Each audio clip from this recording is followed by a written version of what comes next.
Bonjour à tous et bienvenue sur Book à l'étoile. Aujourd'hui on va faire le book haul du mois d'août.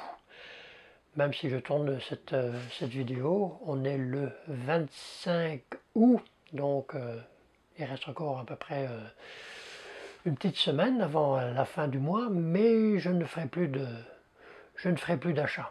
Comme j'en ai acheté pas mal, bon pas mal ça reste relatif, mais non, on va rester raisonnable. Promis juré. Allez, c'est parti, générique.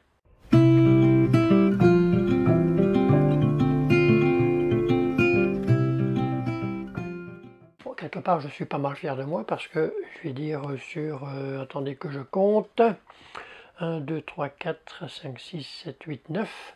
J'ai acheté 9 livres et dans les 9, il y en a un que j'ai acheté en librairie neuf. Tous les autres sont d'occasion.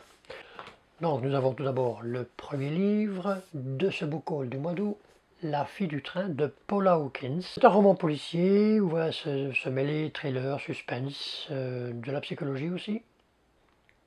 L'histoire en 2 mots, c'est une femme qui habite la banlieue de Londres et tous les jours, tous les matins et tous les soirs, elle prend le train pour aller travailler. Et au fur et à mesure de ces journées, elle va se rendre compte, bon, elle passe tous les jours devant la même maison, forcément, c'est la même ligne. Et elle va voir un homme et une femme dans cette maison. Sans en savoir plus, bon, elle va leur donner un nom à ces deux personnes qu'elle voit tous les matins et puis tous les soirs. Et un jour, elle voit un autre homme dans cette maison. Et je crois le soir même, elle va apprendre dans les journaux qu'une certaine, je ne sais plus le nom de la dame, a disparu à telle adresse. Va s'en suivre ce roman policier. Concernant Paula Hawkins, c'est une autrice britannique qui a fait à peu près une dizaine de romans.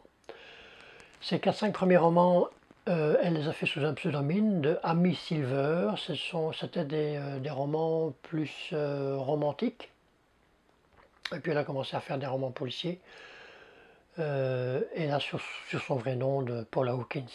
Le roman La fille du train a été adapté au cinéma par 2 fois. Il y a eu un premier film, un film américain de 2016 et plus récemment en 2021 il y a eu un film indien dont le nom c'était Mara je crois.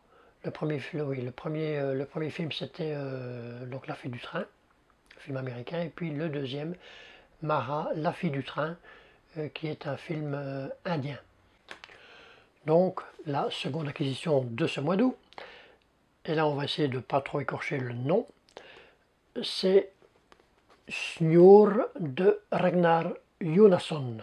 C'est un bouquin islandais.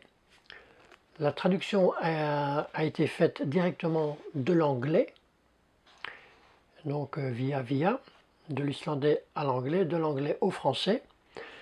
C'est un roman policier, roman noir, thriller. Je vais directement vous lire le quatrième de couverture, il n'est pas très long. Huis clos à l'islandaise, Siglufjordur, ville perdue au nord de l'Islande où il neige sans discontinuer et où il ne se passe jamais rien. Ari Thor, qui vient de terminer l'école de police à Reykjavik, y est envoyé pour sa première affectation. Mais voilà qu'un vieil écrivain fait une chute mortelle dans un théâtre et que le corps d'une femme est retrouvé à moitié nu dans la neige. Pour résoudre l'enquête, Ari Thor devra démêler les mensonges et les secrets de cette petite communauté à l'apparence si tranquille. Donc Ragnar Jónasson, j'ai oublié de vous dire que c'est aux éditions Point. Donc l'auteur il y a Ragnar Jónasson et il a écrit à peu près une vingtaine d'ouvrages. Donc pour moi c'est inconnu, j'espère faire une bonne lecture. Donc le troisième livre de cet achat du mois d'août, c'est Sombre éclat de Simon Tolkien. C'est de nouveau un roman policier, mais un roman policier historique. Je ne sais pas trop le mot historique dans un roman policier. Est-ce que c'est basé sur des faits réels ou est-ce que, je vais dire, l'intrigue, tout ça, bon, c'est dans le contemporain, donc, enfin, je sais pas trop.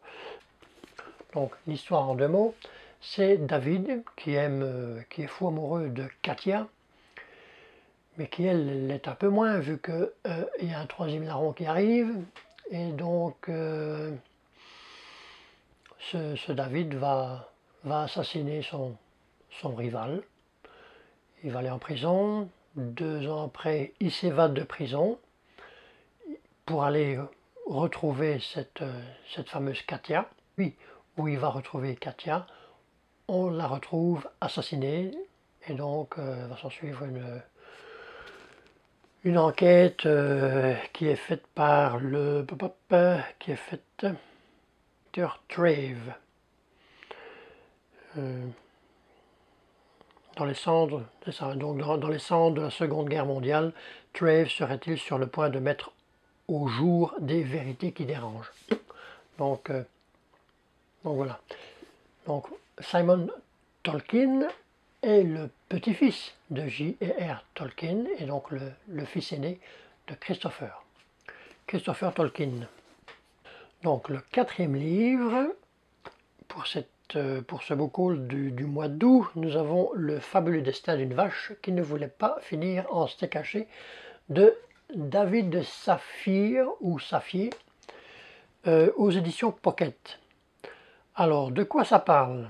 En vous lisant le court texte de la 4e de couverture, LOL, qui n'est plus un veau depuis un moment mais encore trop jeune pour être une peau de vache, surprend champion taureau de son cœur en pleine saillie avec cette garce de Suzy.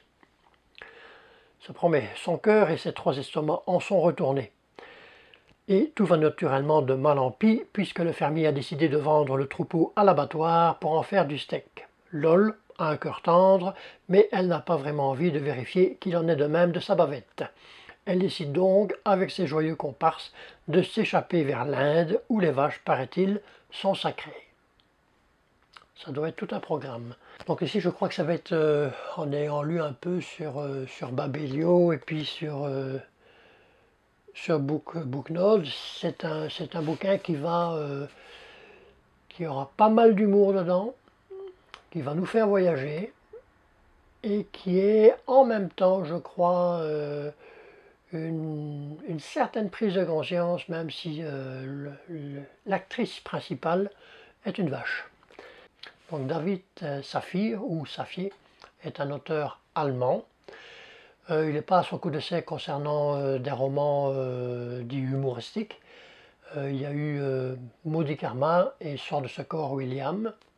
En 4e de page aussi, j'aime bien le commentaire de Madame Figaro. C'est léger, hilarant, reposant, et la dite vache est maligne comme un singe. Je me rends compte que j'ai acheté beaucoup de policiers, d'horreur, d'épouvante. Ouais. N'hésitez pas non plus à me dire, quand vous faites des achats comme ça, s'il y a certains mois qui sont plus tournés vers certains genres, ou romans policiers, ou je sais pas, fantasy, thriller, enfin... parce que là, je me rends compte que j'ai acheté pas mal de romans policiers, puis de thrillers épouvante. Donc, c'est le seul qui va, je crois, donner une petite bouffée d'air pur. Donc, les 3 suivants, je dis les 3 suivants parce que c'est du même auteur: horreur, épouvante, thriller. Je sais qu'il y a plus d'un chien qui s'appelle Picard, mais Stephen King et Stephen King. Bon, je sais pas pourquoi. Je sais pas pourquoi j'ai acheté 3 Stephen King. Bon, c'est clair que j'ai pas tout lu Stephen King, mais j'en ai lu à date à peu près, je crois, une bonne douzaine. Donc il y a encore de la marge. Donc le premier, donc 22-11-63, c'est un livre science-fiction avec une teinte de fantastique. Donc on verra. Donc concernant le second livre de Stephen King, La part des ténèbres, c'est un roman plus horreur. J'ai pas lu le 4e de page, je ne vais pas le lire non plus. Mais il faut juste savoir que ça a été publié en 1989, donc c'est pas récent. Et une petite anecdote là-dessus, c'est que avant 1985, Stephen King écrivait ses romans sous un pseudonyme de Richard Bachman, et qu'en 1985, il a été démasqué. Et donc après, bon, il a écrit sous son vrai nom, et que ce roman parle un peu de cette période. Donc le 3e livre de Stephen King, c'est Juste avant le crépuscule, donc toujours aux éditions Livre de poche. Ce roman, je vais le lire en lecture commune avec Charlotte Livre au tricot en début septembre. Juste avant le crépuscule, c'est l'heure trouble où les ombres se fondent, dans les ténèbres où la lumière vous fuit, où l'angoisse vous étreint. L'heure de Stephen King, 13 nouvelles jubilatoires et terrifiantes. Donc ça en fait c'est un recueil de nouvelles où il y a en fait, c'est ça, 13 nouvelles. J'espère que cette vidéo ne sera pas trop longue non plus, car j'ai encore 2 bouquins à vous présenter. Nous avons Les Morts de la Saint-Jean de Henning Mankell. Henning Mankell, c'est un auteur suédois qui est, je crois, décédé en 2015-2016. Il a fait à peu près une trentaine de romans et autant de pièces de théâtre. Donc je ne connais pas, on va apprendre à le connaître. C'est de nouveau, oui, forcément un roman policier qui fait partie en fait d'une série Kurt Wallander, je crois. Et il y a eu 12 tomes, mais qui ne sont pas, qui sont des romans indépendants. Donc voilà, donc ça c'était le 8e et le 9e et dernier pour ce book haul du mois d'août, Le Cercle des Loups de Nicolas Evans aux éditions Pocket. Je ne sais pas si ce bouquin vous dit quelque chose, Le Cercle des Loups, moi il ne me disait rien du tout. Nicolas Evans, encore moins. Par contre, quand j'ai lu le titre qu'il avait également écrit, ça m'a fait tilt. L'homme qui murmurait à l'oreille de chevaux. Aux éditions Pocket. Donc ici, on va se retrouver dans le Montana, aux États-Unis. L'histoire en 2 mots, c'est un loup qui va s'approcher d'un village, d'une petite ville, et qui va tuer le chien d'une des filles d'un des hommes importants de la ville. Et donc il va y avoir une confrontation entre le clan qui veut protéger les loups et l'autre clan qui veut les tuer. Donc ça c'est en gros.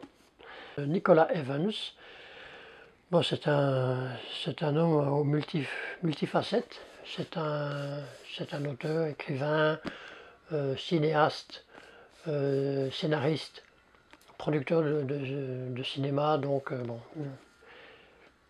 Et au total, il a écrit 5 livres, 5 romans. Donc voilà ce qui termine le book haul du mois d'août. Je suis content pareil que, je vais dire, il n'y a aucune nouvelle saga, aucun gros pavé non plus. Bon, il y a peut-être quand même ce 22 du 11 63. Oui, il a plus de 1000 pages, donc oui, quand même pas mal. Mais bon, donc en attendant, je vous souhaite de très bonnes lectures pour cette fin août et puis bon, pour ce début septembre. N'hésitez pas, si vous avez aimé, à faire un petit pouce bleu. Si vous avez l'envie, abonnez-vous. Et puis bon, portez-vous bien. À plus.